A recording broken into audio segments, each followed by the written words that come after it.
Seja bem-vindo ao propósito 150 dias para crescer com os Salmos. Hoje nós vamos meditar no Salmo 133. Esse propósito de 150 dias para crescer com os Salmos nos foi dirigido pelo Espírito Santo. O Espírito Santo nos mostrou algumas coisas. Primeiro, que o livro de Salmos é o mais extenso da Bíblia. Ele é formado por 150 salmos. Então significa que se eu medito em salmos, eu tenho 150 dias de relacionamento com Deus. Se eu medito 2 vezes no livro de Salmos em um ano, eu tenho 300 dias de relacionamento com Deus, então eu consigo cobrir praticamente todo o ano tendo comunhão com Deus. Segundo, é que o livro de Salmos é um livro pessoal. Cada salmo foi escrito por um salmista na sua experiência pessoal com Deus.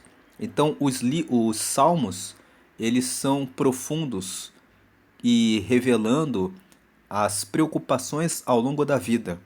Você lê os salmos e você percebe que cada salmista falou com Deus a respeito das suas angústias, das suas preocupações, das suas frustrações, das suas enfermidades, das suas traições, dos seus pecados, dos momentos em que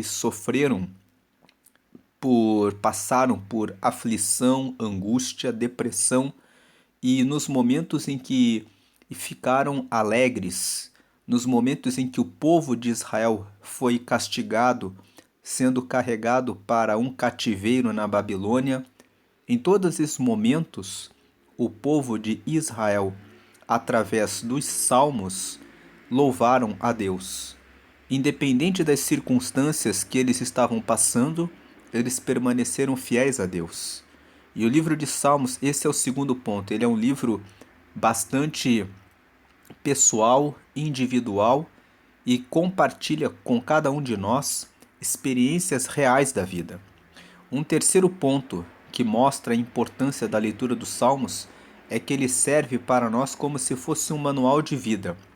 Quando você abre o livro de Salmos, logo no Salmo de número 1 ele fala assim: você vai ser bem-sucedido, você vai ser bem-aventurado, você será feliz. Se você não andar no conselho dos ímpios, não se deter no caminho dos pecadores e não se assentar na roda dos escarnecedores, mas ao invés disso, meditar na lei do Senhor dia e noite para colocar em prática essa palavra, porque daí você vai ser comparado como uma árvore que está plantada junto a um ribeiro de águas, cujas folhas não secam e cujo fruto é dado na estação própria, e que os ímpios não são assim, mas eles são comparados à palha que é espalhada pelo vento.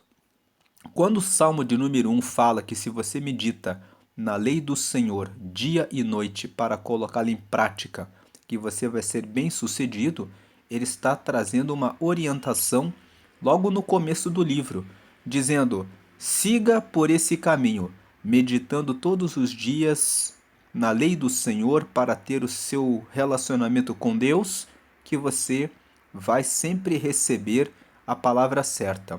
Ribeiro de Águas fala a respeito de matar a sede da alma. Então você vai sempre ter uma palavra que vem de Deus.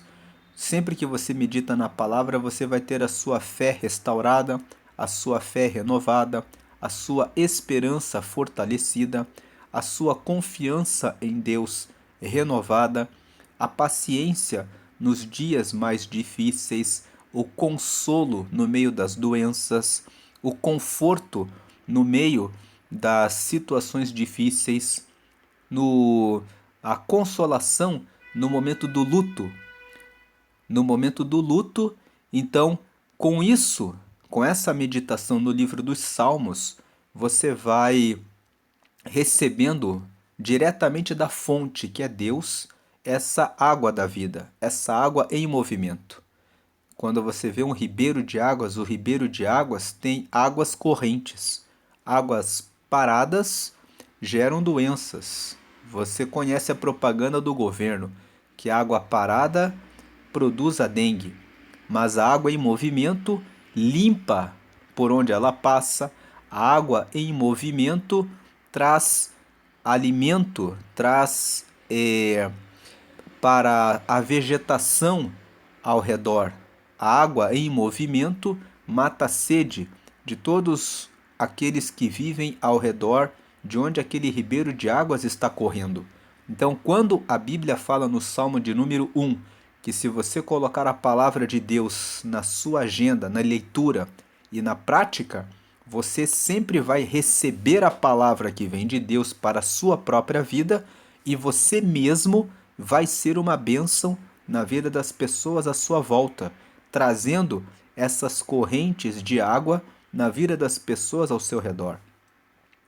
E quando você chega no último salmo, que é o 150, lá está escrito: louvai a Deus, louvai ao Senhor, todo ser que respira louve ao Senhor. É como se o livro de Salmos fosse um manual no sentido de que ele começa dizendo a você: siga pela palavra de Deus que você vai ser bem-sucedido, e termine a sua vida entendendo que todos devem louvar a Deus. E ao longo da leitura dos Salmos, você vai vendo que se você está sendo perseguido pelos inimigos, Deus está com você. E você vai dormir em paz. Salmo de número 3. Se você tiver com alguma falta, com alguma ausência de alguma coisa, o Salmo 23, que é muito conhecido, vai dizer que o Senhor é meu pastor e nada me faltará.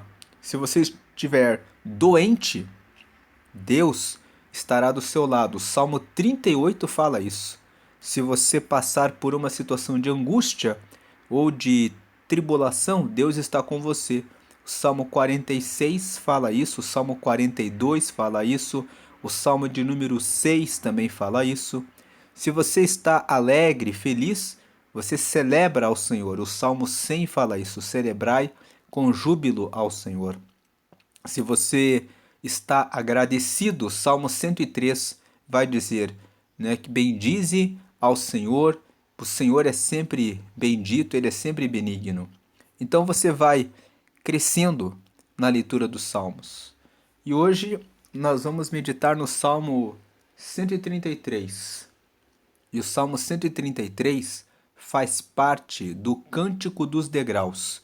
Cântico dos Degraus é um conjunto de salmos, do Salmo 120 até o Salmo 134. Esse grupo de salmos é conhecido como Cântico dos Degraus porque esses 15 salmos são cantados pelo povo de Israel quando eles sobem para as festas que acontecem em Jerusalém. Então o povo vai até Jerusalém e Jerusalém fica numa região montanhosa. Então eles têm que subir em direção a Jerusalém. Por isso que esses salmos, o 120 até o 134, são conhecidos como cânticos das subidas ou como cânticos dos degraus, porque literalmente eles vão subindo em direção a Jerusalém. Alguns chamam de cânticos de romaria, cânticos de romagem, porque o povo se reúne para ir até Jerusalém. E esses salmos que fazem parte do Cântico dos Degraus, eles têm uma característica. Eles são salmos curtos. Se você pegar desde o Salmo 120 até o 134 e você for lendo, você vai perceber que a maioria desses salmos tem 3, 5, 6, 7, 8 ou 9 versículos. Então são salmos pequenos. O Salmo 133, por exemplo, que está aqui na tela, que é o salmo que nós vamos ler hoje, ele é um salmo muito curto. Ele tem apenas 3 versículos, como você pode perceber pela tela. E essa é uma característica desses salmos. Eles são salmos que o povo canta e celebra a Deus. Aqui no Salmo 133, quando o povo está reunido indo para Jerusalém, eles cantam aqui esse Salmo 133 para celebrar a importância da união, da unidade, do povo. Veja aqui o versículo primeiro. Ó, quão bom e quão suave é que os irmãos vivam em união. Então ele fala como é bom ter união, como é suave, como é agradável, como a gente se sente bem quando todos estão unidos. Versículo 2: é como o óleo precioso sobre a cabeça, que desce sobre a barba de Arão, e que desce à orla das suas vestes. O versículo 2 está dizendo como óleo precioso. O óleo era usado como medicamento nas épocas antigas.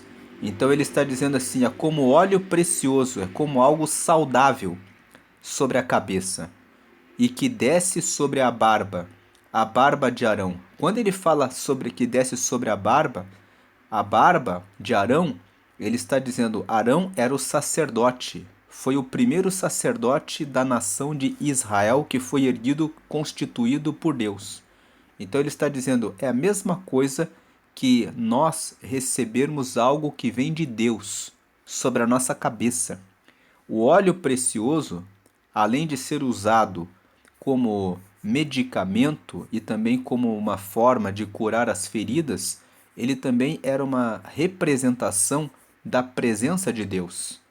Então, aqui, quando ele fala é como óleo precioso sobre a cabeça, ele está dizendo é como remédio que vem desde a cabeça e quando desce até a orla das suas vestes, significa que vai da cabeça até os pés.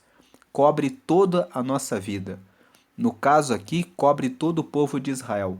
É como óleo precioso sobre a cabeça que desce sobre a barba de Arão, que desce sobre a vida do nosso sumo sacerdote e que desce até a orla das suas vestes. Em outras palavras, que protege todo o nosso povo. Versículo 3. É como o orvalho do Hermon. Hermon é um monte que fica lá em Jerusalém. Então é como o orvalho do Hermon. Você sabe que o orvalho, ele ele traz a ele cuida das plantas logo no princípio do dia. Então, é como se nós, quando existe união, é como se existisse o cuidado dos nossos relacionamentos, desde o amanhecer, desde o começo do dia. Ele fala como o orvalho do Hermon. Você sabe que o orvalho vem no começo do dia. Então, no versículo 2, quando ele fala que vem sobre a cabeça até a orla das vestes, ele está falando cobre todo o nosso corpo. A união traz alegria para todo o nosso corpo. O versículo 3, quando ele fala do orvalho, como o orvalho do Hermon, que desce sobre os montes de Sião, ele fala assim que esse bem-estar, essa essa união, ela começa logo no começo, ela vem desde o começo do dia. Você começa todos os dias com essa alegria. É como o orvalho do Hermon. Então, o orvalho do Hermon é as plantas, a vegetação do monte já recebe logo no começo do dia o orvalho. Então, o bem, o óleo precioso, a bênção de Deus vem logo que você acorda. Começa o dia e você já começa abençoado quando existe união. Então podemos aplicar esse Salmo 133 dentro da nossa casa, dentro da nossa família. No versículo 1, quando fala, ó quão bom e quão suave é que os irmãos vivam em união, é como é bom e como é agradável que dentro da família exista união, porque isso vai ser como óleo precioso sobre a cabeça, que desce sobre a barba de Arão e que desce a orla das suas vestes. Isso é como a presença de Deus, que é o óleo precioso, que vem desde a cabeça até a planta dos pés. Todo o nosso ser se alegra, tem felicidade, porque existe essa união. E essa felicidade alcança toda a nossa vida, todo o nosso ser, desde o amanhecer até o final dos tempos. É como o orvalho do Hermon. Logo que começa o dia, os nossos dias são abençoados. que desce sobre os montes de Sião, porque ali o Senhor, ali onde existe união, o Senhor ordena a bênção e a vida para sempre. É onde existe a união que logo que cai como orvalho, onde existe união logo no começo do dia, em que todos os dias você começa os dias tendo união entre todos. Na união é que Deus ordena a sua bênção e a vida para sempre. O Salmo 133, ele é um salmo que lembra o povo de Israel da importância deles se amarem, da importância deles terem o amor uns pelos outros, o cuidado de uns pelos outros, reconhecendo que são irmãos, que fazem parte de uma mesma nação. Esse Salmo 133 tem muitas aplicações. Uma primeira aplicação é na família, mas uma segunda aplicação, assim como o povo de Israel canta esse salmo como cântico dos degraus, pode servir para fortalecer uma nação, pode servir para fortalecer um país, pode servir para fortalecer o espírito de que nós, por exemplo, aqui no Brasil, fazemos parte desse povo brasileiro e precisamos ter amizade, preocupação uns com os outros, não sermos tão egoístas e pensarmos apenas nos nossos interesses, não ter divisões pensando porque o povo no Nordeste é isso, o povo do Sul é aquilo, guerras como que geram divisões por questões políticas, por questões religiosas, porque muitas vezes você tem a briga dos católicos contra os evangélicos, às vezes você tem a briga até mesmo dentro dos evangélicos, dizendo que você deve guardar o sábado, que você deve fazer jejum assim, ou que você deve usar certas roupas, ou que você não pode comer certos alimentos, ou que tantas e tantas divisões. Então, a união, a meditação na palavra, o estudo da palavra para conhecer a vontade de Deus, mostra qual é a vontade de Deus. E é necessário que exista união entre os irmãos, porque Deus está onde existe a união. E o Salmo 133 traz essa reflexão para nós. Como nós temos tratado com as pessoas à nossa volta e, primeiro, começando pela nossa família, como nós estamos lidando com os nossos irmãos. Porque existem famílias que não têm união, vivem em pé de guerra. Então, que nós possamos orar, pedindo para Deus trazer a união na nossa casa, na nossa família, também no nosso local de trabalho, no local em que estudamos, entre os nossos vizinhos, que exista aquele respeito mútuo, aquela união no sentido de que moramos na mesma rua, no mesmo prédio, no mesmo condomínio, somos irmãos, precisamos cuidar uns dos outros. É essa a ideia do Salmo 133. E Deus ama a união. Ele ama quando amamos uns aos outros. Inclusive é o segundo mandamento. Amem ao próximo como a si mesmos. Então cuidem do outro. Amar é o cuidar, o se preocupar, o ajudar, estender a mão para aquele que precisa de ajuda.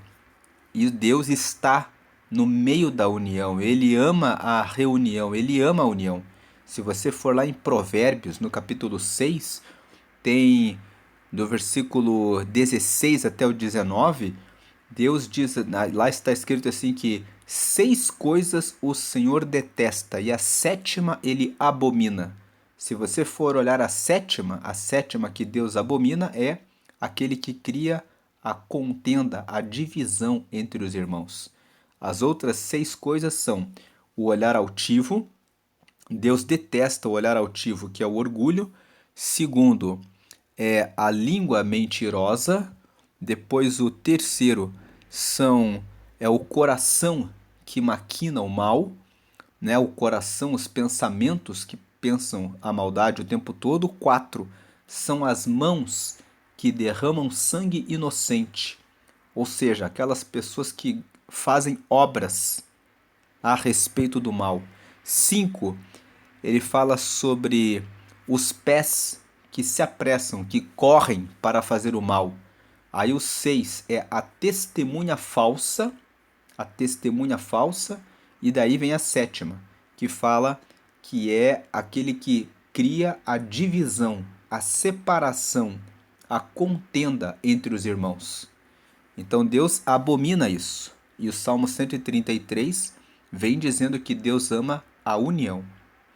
Então, veja como você tem tratado as pessoas, criando divisão, criando guerras, criando separação ou trazendo união, trazendo harmonia, trazendo um lugar, um ambiente agradável, um lugar bom. Essa é a meditação do Salmo 133 e agora eu quero fazer um convite para você que ouviu essa mensagem a respeito dos Salmos e que agora quer começar a meditar na palavra de Deus e quer ser uma pessoa bem-sucedida, uma pessoa feliz. A Bíblia fala que nós vivendo nesse mundo, nós estamos sob a influência do maligno. O maligno é aquele que caiu do céu e que age na terra, influenciando as pessoas a pensarem o mal e a viverem em desunião, em guerra, em discórdia. E muitas vezes você não consegue vencer esse essa essa guerra, esse coração que impele, puxa você para ficar nervoso, para ficar nervosa, para gritaria, para humilhação das outras pessoas e você quer mudar isso. E Deus tem poder de mudar isso em você. A Bíblia fala que que Deus enviou Jesus para morrer por toda a humanidade, para que todo aquele que receber a Jesus tenha a vida eterna, seja limpo dos pecados e tenha a vida eterna. Então, se você aceitar a Jesus, Jesus ele limpa você dos seus pecados e ele te dá a vida eterna. Para ele te dar a vida eterna, ele dá para você o Espírito Santo, que passa a ser o seu amigo e passa a ajudar você a enxergar os erros que precisam ser corrigidos e a seguir no caminho certo. Aí, quando você recebe o Espírito Santo, você passa a ser um cidadão do céu e o seu nome é registrado no livro da vida. O que é o livro da vida? É o livro onde estão os nomes de todos os que receberam Jesus e se arrependeram de seus pecados e começaram a segui-lo. Então, para você ter esse relacionamento com Deus, você deve aceitar a Jesus como seu único e suficiente Salvador. Então, para aceitar a Jesus, creia que Jesus é o Filho de Deus e faça essa oração comigo agora. Diga assim: Senhor Jesus, eu te recebo como meu único Senhor e Salvador. Escreve o meu nome no céu, no livro da vida, e perdoa todos os meus pecados e me recebe, ó Deus, como teu filho ou como tua filha. Em nome de Jesus, amém. Com essa oração, você pediu para receber o Espírito Santo, você pediu para ele escrever o teu nome, anotar o seu nome no livro da vida que está no céu, e Deus vai ajudar você com o Espírito Santo para que você o siga. Procure uma igreja onde você deve adorar exclusivamente a Jesus. Procure uma igreja que pregue essa mensagem de que só Jesus salva, só Jesus cura, só Jesus liberta, só Jesus batiza com o Espírito Santo. Tudo está na pessoa de Jesus. É Jesus que derrama todas essas bênçãos sobre os que acreditam e confiam nele. Procure uma igreja, portanto, em que você possa se sentir bem e onde você possa aprender mais a respeito de Jesus. Estude mais a respeito da vida e das obras de Jesus e continue firme com Deus hoje e sempre, na graça e paz de Jesus Cristo. Amém e amém e amém.